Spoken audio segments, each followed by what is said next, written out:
So here we go. We had to hit almost 300 psi before it actually started bubbling, and now it stopped bubbling. No, it's not picking it up now. This is not picking it up. Let me see if I can hear it. Can I see it on this one? Oh. So it wasn't leaking for a while. Just started leaking. There it goes. You can see the red bars.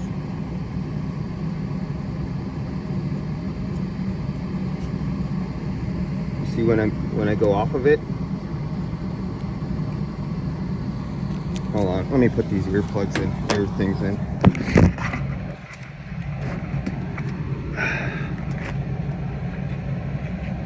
All right, I'm gonna get over there. It wasn't leaking at first, and it took a long time to leak before even one little bubble came out. And just as I was gonna give up and hit it with some more pressure,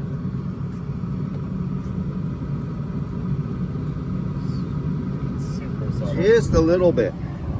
Usually, a lot of these, you could come back here about 3 feet and you can find it like this. This one, no. But you can hear it.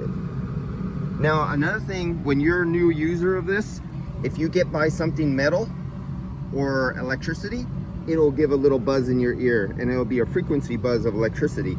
But this one is only at the crack.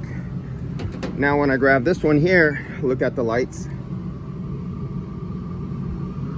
Nothing.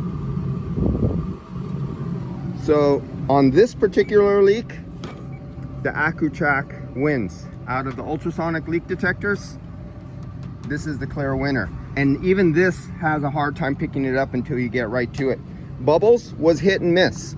It didn't bubble for the first 3 or 4 minutes until one bubble came out.